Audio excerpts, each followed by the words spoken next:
Assalamualaikum warahmatullahi wabarakatuh. Apa kabarnya Bapak Ibu guru yang saya hormati? Mudah-mudahan dalam keadaan sehat walafiat.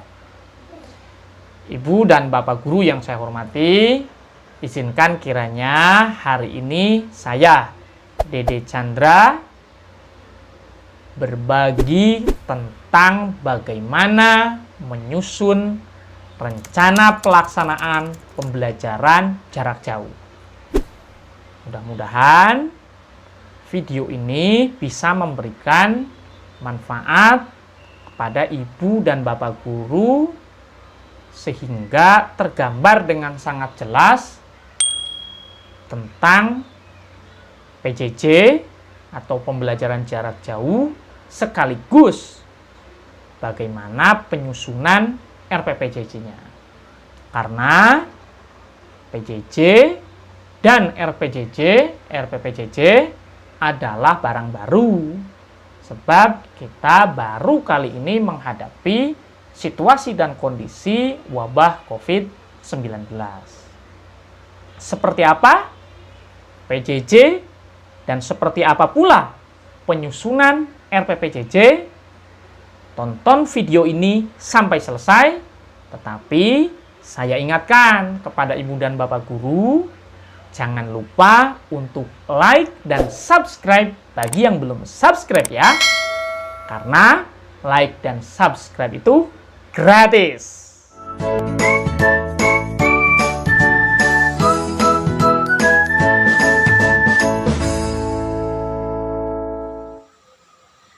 Baik. Kita akan membahas tentang RPPJJ atau Rencana Pelaksanaan Pembelajaran Jarak Jauh.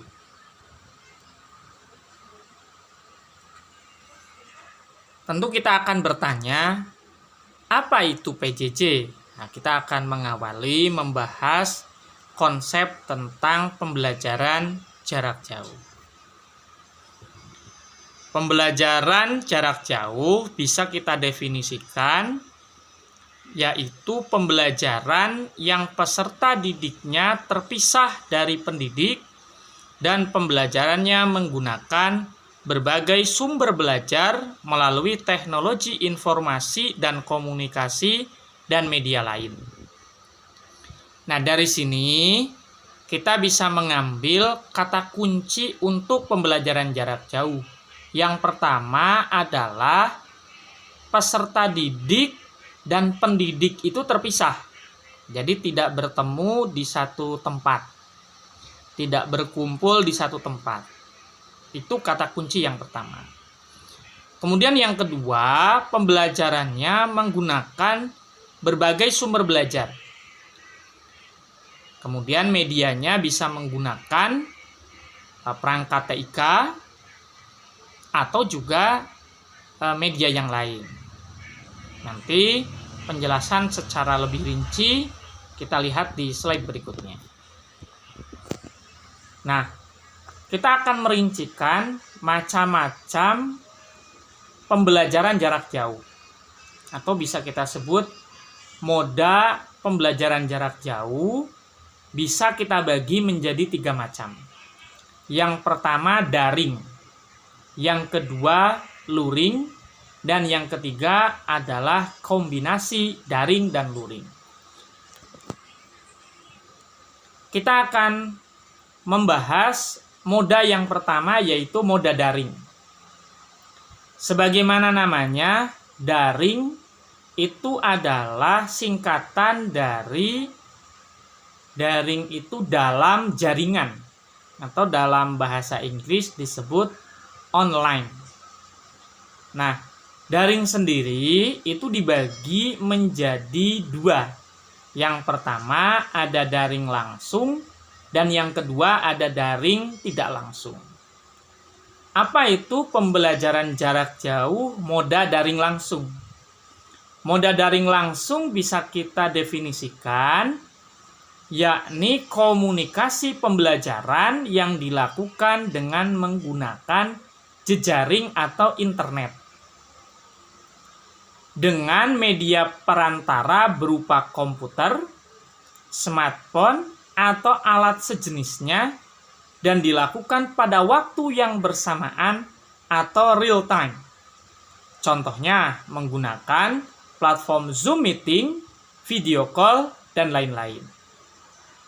Sementara moda daring tidak langsung bisa kita definisikan yakni komunikasi pembelajaran yang dilakukan dengan menggunakan jejaring internet dengan media perantara berupa komputer, smartphone, atau alat sejenisnya, tetapi dilakukan pada waktu yang berlainan atau tidak real time.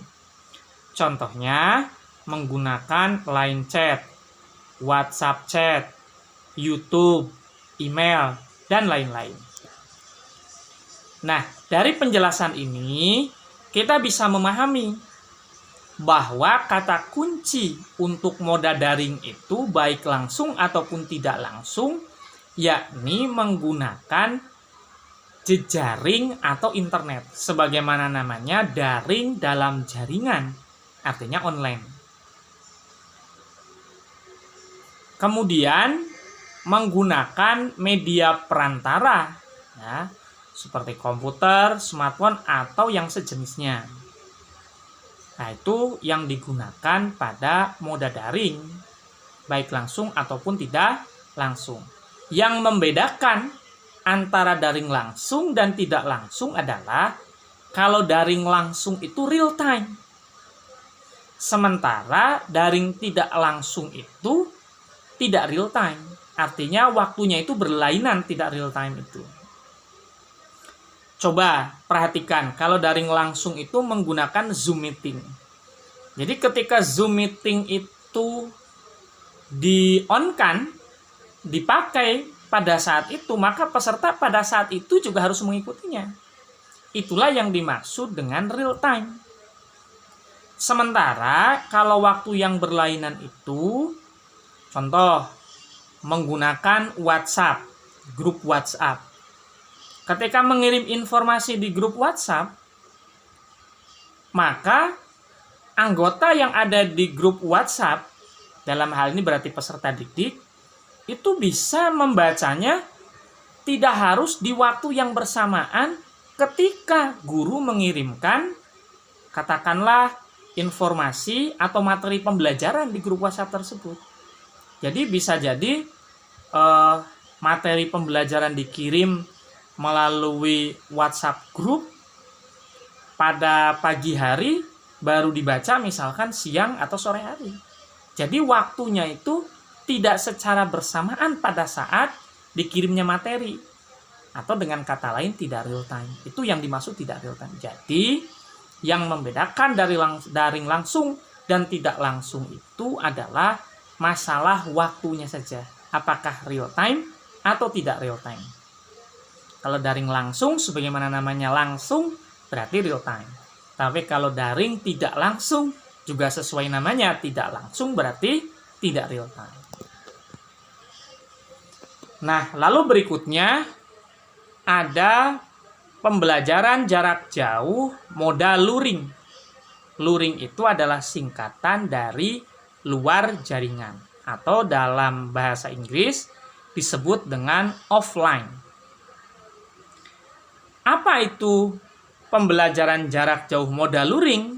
Nah, moda luring bisa kita definisikan yakni komunikasi pembelajaran tanpa menggunakan jaringan atau internet, melainkan menggunakan media lainnya seperti televisi, radio, kantor pos, dokumen, dan lain-lain. Jadi yang membedakan daring dan luring sesuai dengan namanya. Kalau daring menggunakan internet, tapi kalau luring tidak menggunakan internet.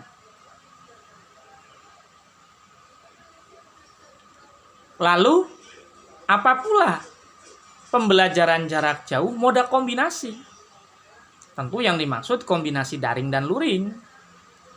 Nah, kombinasi daring dan luring bisa kita maknai sebagai komunikasi pembelajaran yang memadukan penggunaan jaringan atau internet dan tanpa jaringan atau internet. Ini sesuai dengan namanya, kombinasi itu ya campuran. Berarti ada daringnya, juga ada luringnya.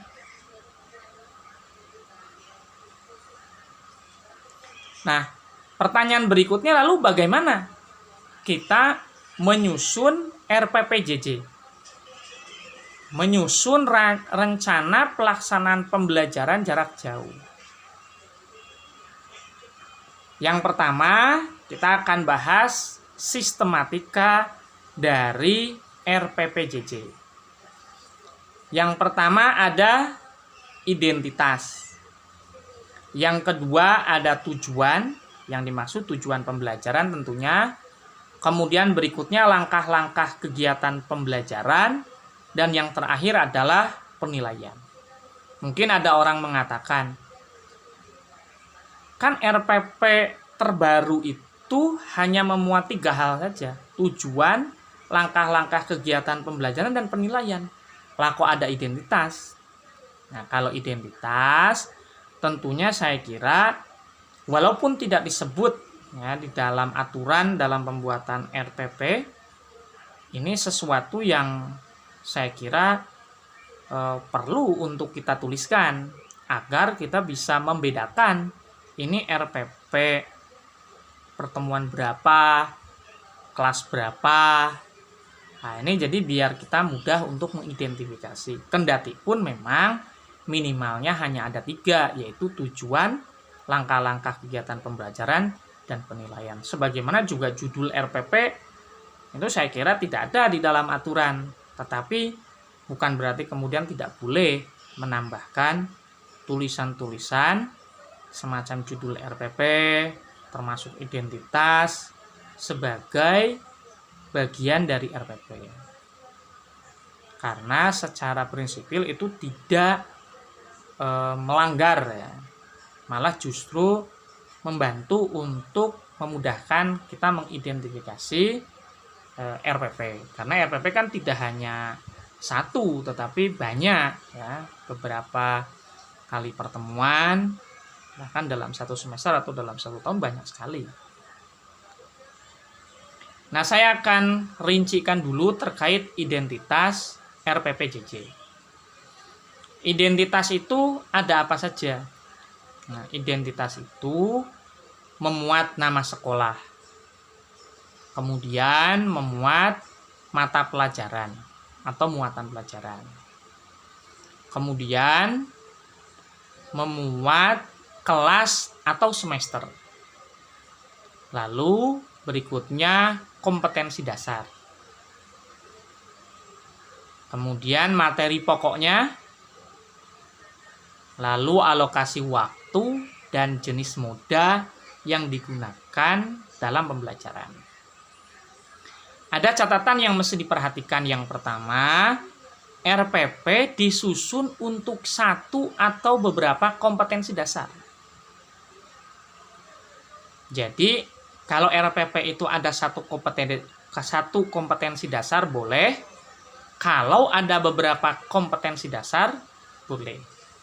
Nah, untuk kompetensi dasar, tolong diperhatikan karena RPPJJ atau rencana pelaksanaan pembelajaran jarak jauh ini memang dalam kondisi pandemi COVID-19, maka harus mengacu kompetensi dasarnya pada kurikulum darurat,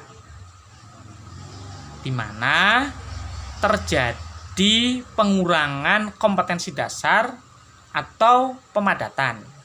Nah, jadi mohon ini diperhatikan dalam pengambilan kompetensi dasar. Kemudian yang kedua, kompetensi inti, kompetensi dasar, dan indikator dikutip dari silabus yang disusun oleh satuan pendidikan. Jadi dasar untuk menyusun RPP adalah silabus.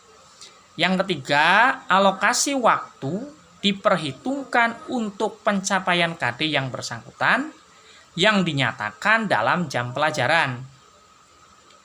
1 jam pembelajaran itu ada 35 menit untuk kelas 6.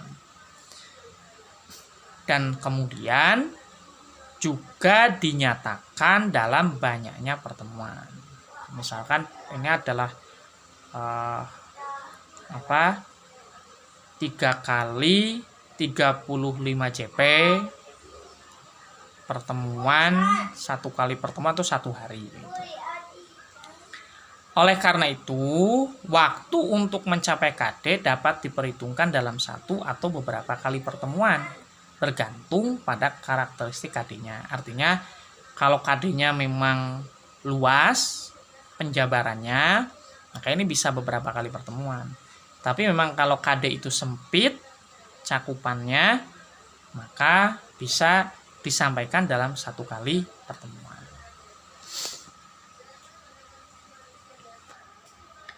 Nah, kemudian tujuan pembelajaran. Karena RPP JJ itu harus memuat tujuan pembelajaran, maka perlu diperhatikan. Yang pertama, tujuan pembelajaran itu isinya berupa penguasaan kompetensi yang operasional, ya, yang ditargetkan atau dicapai dalam rencana pelaksanaan pembelajaran. Kemudian yang kedua, tujuan pembelajaran dirumuskan dalam bentuk pernyataan yang operasional dari KD. Ya, kalau ditanya tujuan itu dasarnya apa? Dasarnya kompetensi dasar. Jadi kompetensi dasar di breakdown menjadi tujuan pembelajaran. Tetapi perlu dipahami bahwa tujuan pembelajaran itu harus berupa pernyataan yang operasional. Atau dengan kata lain, sering kita gunakan istilah KKO, ya, kata kerja operasional. Tapi pertanyaannya bagaimana kalau rumusan KD-nya itu sudah operasional? Maka jawabannya, rumusan tersebutlah yang dijadikan dasar dalam merumuskan tujuan pembelajaran. Kemudian berikutnya, tujuan pembelajaran dapat terdiri atas sebuah tujuan atau beberapa tujuan yang ditulis dalam bentuk paragraf.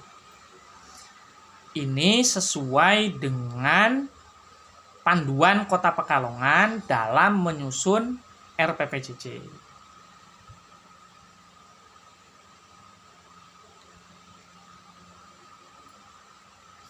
Tapi bagaimana kalau misalkan tujuan itu ditulis dalam bentuk poin 1, 2, 3? Sesungguhnya tidak ada bentuk yang baku. Tetapi kalau diseragamkan, misalkan dibentuk dalam paragraf, saya kira ini kan juga tidak ada masalah. Gitu. Tetapi kalaupun mau ditulis 1, 2, 3 juga saya kira tidak terlalu prinsipil. Tidak ada bentuk yang baku sekali lagi. Kemudian langkah-langkah kegiatan pembelajaran. Nah, langkah-langkah kegiatan pembelajaran memuat unsur seperti biasanya. Yang pertama ada kegiatan pendahuluan atau pembuka. Kemudian ada kegiatan inti. Dan yang ketiga ada kegiatan penutup. Karena ini judulnya adalah tentang RPPJJ atau Rencana Pelaksanaan Pembelajaran Jarak Jauh, tentu langkah-langkah kegiatan baik pendahuluan, inti, dan penutup tentu harus disesuaikan dengan moda yang dipilih. Artinya jangan sampai moda yang dipilih, katakanlah misalkan daring, tetapi langkah-langkahnya itu tidak menunjukkan daring. Nah, ini berarti tidak sinkron, nah, tidak sesuai. Nah, oleh karena itu harus diperhatikan bahwa langkah-langkah pembelajaran sesuai dengan moda yang dipilih. Kalau modanya daring, maka langkah-langkahnya harus menunjukkan langkah-langkah daring. Misalkan penggunaan internetnya, kemudian penggunaan medianya yang menampakkan langsung atau tidak langsung daring itu. Seperti yang tadi sudah dibahas tentang konsep PJJ sebelum kita masuk pembahasan tentang RPP JJ-nya. Nah, kemudian berikutnya tentang penilaian.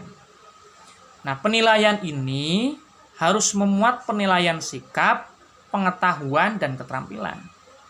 Karena konteksnya kita sedang bicara kurikulum 2013. Kemudian kurikulum darurat itu tidak mengeliminasi penilaian sikap, pengetahuan, dan keterampilan. Oleh karena itu, di dalam RPPJJ juga harus memuat penilaian itu berupa sikap, pengetahuan, dan keterampilan. Nah, setiap jenis penilaian, baik itu sikap, pengetahuan, dan keterampilan, itu perlu dijabarkan menjadi teknik penilaian yang menggunakan teknik apa, bentuk instrumennya itu seperti apa, dan instrumen penilaiannya itu apa saja. Nah, untuk poin tentang penilaian ini, di dalam RPP bisa kita sajikan ya, dalam bentuk matrik horizontal atau vertikal. Jadi nanti boleh mendatar secara horizontal atau nanti boleh ke bawah ya, atau disebut dengan vertikal. Kemudian perlu diperhatikan apabila penilaian itu menggunakan teknik tes tertulis uraian, tes unjuk kerja, dan tugas rumah yang berupa proyek, maka harus disertai dengan rubrik penilaian. Nah, rubrik penilaian ini menjadi standar ya, atau menjadi pedoman untuk memberikan penilaian tentunya. Sehingga siapapun nanti yang menggunakan RPPJJ yang sudah kita susun itu bisa dipahami. Walaupun sejatinya memang RPPJJ itu hakikatnya sama saja dengan RPP biasa, hanya memang yang membedakan itu karena pembelajarannya jarak jauh, tentu dengan moda dan langkah-langkah yang mencerminkan moda itu. Hanya saja secara penilaian, menurut sependek pengetahuan saya sama saja ya, bahwa rubrik itu tetap penting, baik itu dalam pembelajaran tatap muka ataupun pembelajaran jarak jauh. Yang tentu memang RPP yang kita susun sebenarnya kita yang tahu betul tentang situasi dan kondisi pembelajaran di kelas masing-masing atau di sekolah masing-masing. Tetapi saya kira juga tidak mengapa jika memang RPPJJ itu dibuat di KKG lalu kemudian dijadikan sebagai rujukan bersama. Paling tidak sebagai inspirasi. Selanjutnya kemudian disesuaikan dengan sekolah atau kelasnya masing-masing, tentu itu lebih afdol.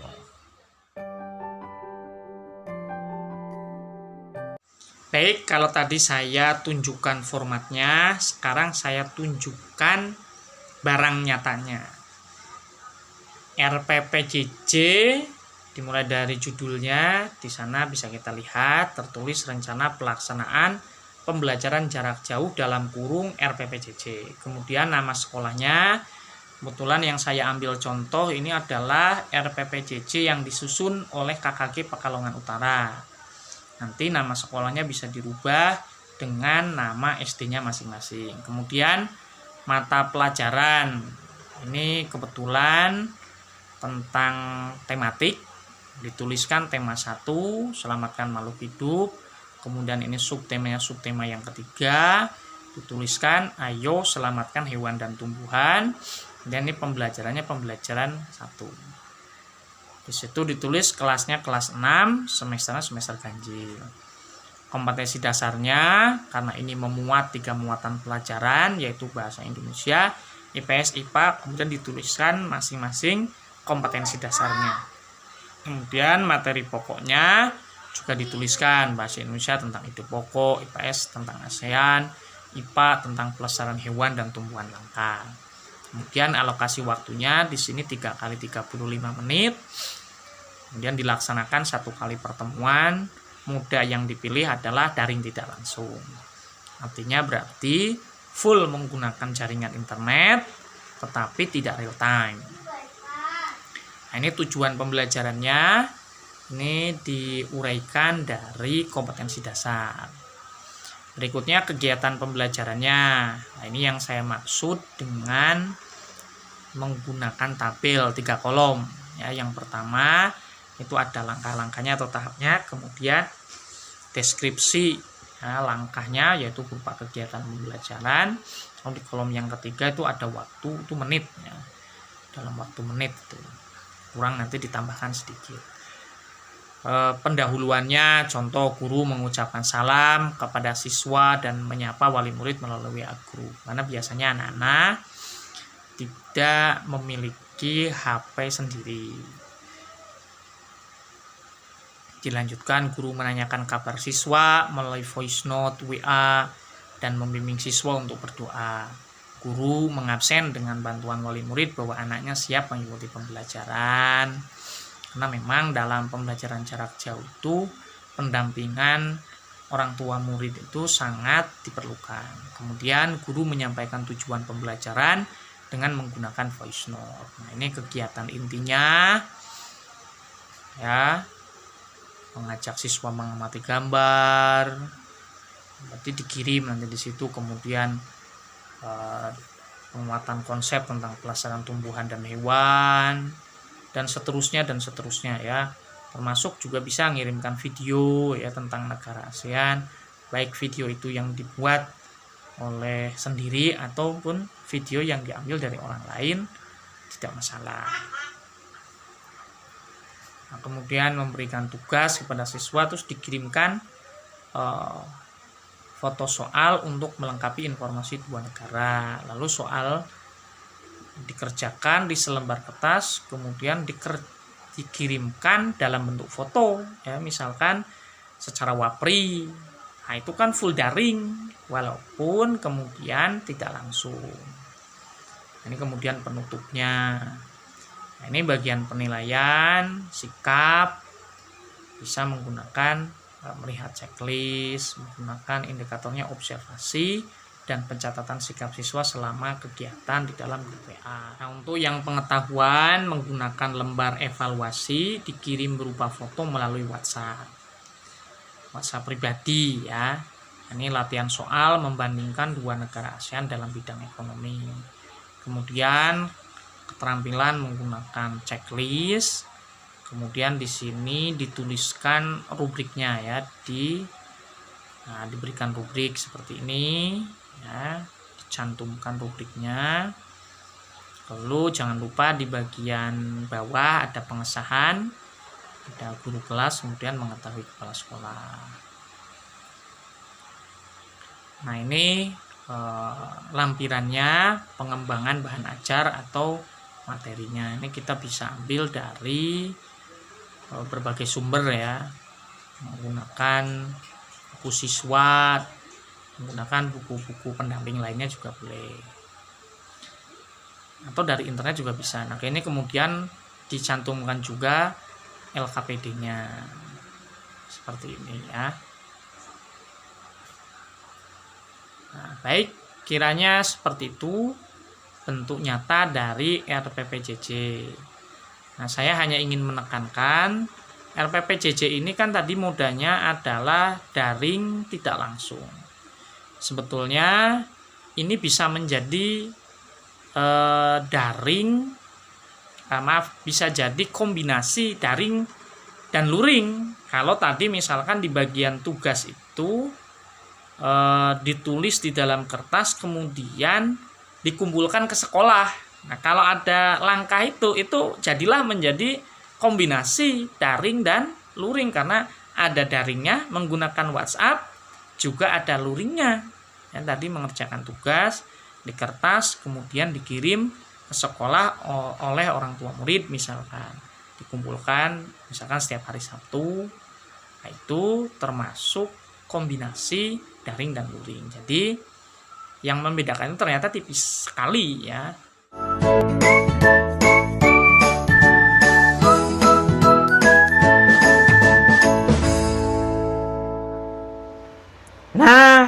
tidak terasa, Ibu dan Bapak Guru, kita sudah membahas tentang konsep PJJ dan bagaimana menyusun RPPJJ. Mudah-mudahan tayangan video ini bisa bermanfaat untuk kita semuanya, sehingga bisa mendukung proses pembelajaran di masa pandemi COVID-19. Saya ucapkan terima kasih atas segala perhatian Ibu dan Bapak Guru sekalian, dan saya memohon maaf apabila ada kekurangan dan ada kata-kata yang kurang berkenan di hati Bapak Ibu sekalian. Sekali lagi, saya ucapkan terima kasih dan sampai berjumpa di video-video berikutnya. Saya Dede Chandra mohon undur diri. Assalamualaikum warahmatullahi wabarakatuh.